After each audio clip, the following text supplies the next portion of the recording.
যদি বাংলাদেশের সীমান্ত ফিলিস্তিন হতো, যদি গাজা বাংলাদেশের বর্ডার হতো, তাহলে আমার দিল বলে উলামায়ে কেরামের ডাকে লক্ষ লক্ষ তৌহিদি জনতা আল্লাহর জন্য জীবন দিতে তৈয়ার হয়ে যেত।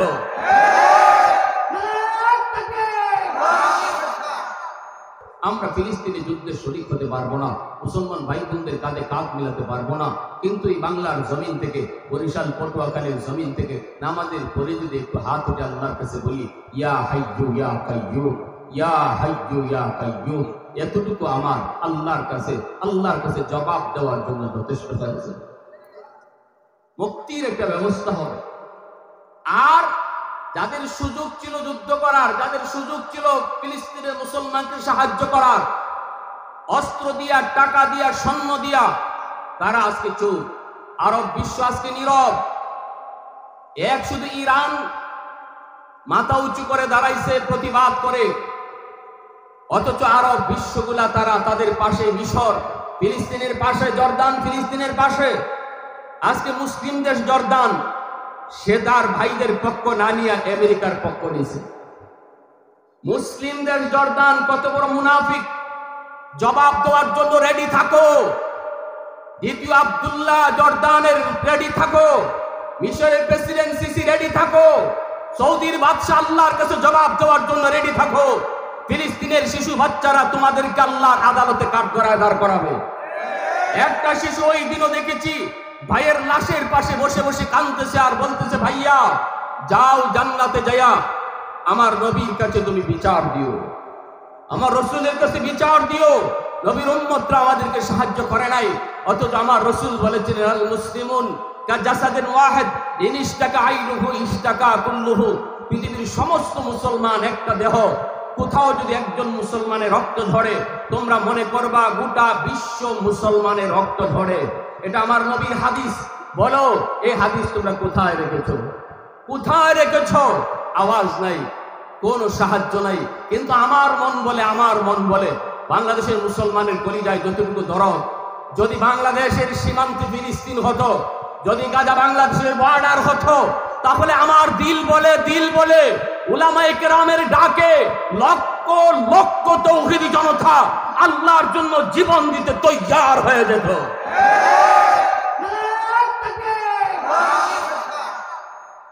একজন পিছপা হতো না। ইয়ারে হাজিরিন, এজন্য বলি আমরা আল্লাহর কাছে যতটুকু করার, যার যার অবস্থান থেকে এতটুকু করি, নতুবা আমরাও আল্লাহর কাঠগড়ায় দাঁড়াবো। 2 নম্বর, ইসরায়েলের পণ্য আজ থেকে আমার ঘরে ঢুকবে না। যদি ইসরায়েলের একটা জিনিস আমার ঘরে ঢুকে, মনে রাখবেন এজন্য আল্লাহর কাছে আমার জবাব দিতে হবে। কারণ একটা পয়সা যদি আমার এই জিনিসটা কেনার দ্বারা ইসরায়েলের লাভ হয়, ইহুদিদের লাভ হয়, এই 1 পয়সা দিয়েই ও বোমা বানাবে, বোমা বানানোর কাজেই পয়সাটা খরচ করবে, আর এই বোমা দিয়ে আমাদের মুসলমান ভাই বোনকে হত্যা করবে। তাহলে আমিও তো এই খুনের মধ্যে সামিল হয়ে গেলাম। ঠিক কিনা? ঠিক কিনা জোরে বলেন। ইয়ারে হাজিরিন, এজন্য ঈমানটারে একটু জাগাও, ঈমানটারে জাগাও, আমলটারে সুন্দর করো। এটাই হলো আমাদের সবচেয়ে বড় অস্ত্র, এটা হলো আমাদের সবচেয়ে বড় পাওয়ার। মুসলমানের সবচেয়ে বড় পাওয়ার। আমেরিকার কাছে অস্ত্র আছে, ঈমান নাই। আমেরিকার কাছে পারমাণবিক বোমা আছে, আল্লাহ নাই। ইসরায়েলের কাছে অত্যাধুনিক অস্ত্র আছে, নারায়ে তাকবীরের আওয়াজ নাই। নারায়ে তাকবীরের আওয়াজ মুসলমানের কাছে, নারায়ে তাকবীরের আওয়াজ ঈমানদারের কাছে। ঠিক কিনা? পশ্চিমাদের চোখ পড়েছে কাবা ঘরের প্রান্তরে, ব্রিটিশ দালাল দল বেঁধেছে ধ্বংস করতে চায় করে। পশ্চিমাদের চোখ পড়েছে কাবা ঘরের প্রান্তরে, ব্রিটিশ দালাল দল বেঁধেছে ধ্বংস করতে চায় করে। আল্লাহ পাকের ঘর তোর সাহস থাকলে ধর, আল্লাহ পাকের ঘর তোর সাহস থাকলে ধর। 2 জাহানের মালিক যিনি পবিত্র কাবা, ওই আরবের দিন বাঁচাতে সত্য ন্যায়ের মুক্তি চাই। মুহাম্মাদের বাহিনী আজ আসলে তোদের রক্ষা নাই। ওই আরবের দিন বাঁচাতে সত্য ন্যায়ের মুক্তি চাই। মুহাম্মাদের বাহিনী আজ আসলে তোদের রক্ষা নাই। একটু দাঁড়াও, জেগে ওঠো ওহে মুসলমান, আর কতদিন দিন ইসলামের সইবে অপমান। একটু দাঁড়াও, জেগে ওঠো ওহে মুসলমান, আর কতদিন দিন ইসলামের সইবে অপমান।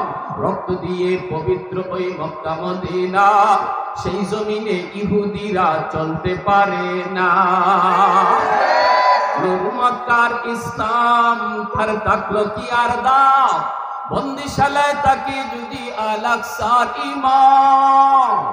ওই আরবের দিন বাঁচাতে সত্যনের মুক্তি চাই, মুহাম্মাদের বাহিনী আজ আসলে তোদের রক্ষা নাই। পশ্চিমাদের চোখ পড়েছে কাবা ঘরের প্রান্তরে, ব্রিটিশ দালাল দল বেঁধেছে ধ্বংস করতে চায় কারে। আল্লাহ পাকের ঘর তোর সাহস থাকলে ধর, আল্লাহ পাকের ঘর তোর সাহস থাকলে ধর। দো জাহানের মালিক যিনি পবিত্র কাবা, ওই আরবের দিন বাঁচাতে সত্য ন্যায়ের মুক্তি চাই, মুহাম্মাদের বাহিনী আজ আসলে তোদের রক্ষা নাই। আল্লাহু আকবার। আল্লাহ আমাদেরকে তোমার দ্বীনের জন্য কবুল করো। আল্লাহ আমরা বিছানায় মরণ চাই না, শাহাদাতের মরণ দান করো। সবাই বলেন আমিন, আরো জোরে বলেন আমিন। পরিস্থিতি যদি আপনার সামনে এমন তৈরি হয়, জীবন দিবা না ঈমান দিবা? ঈমান দেব না জীবন দিব, কারা কারা হাত তুলে একটু আল্লাহকে দেখা। আল্লাহ কবুল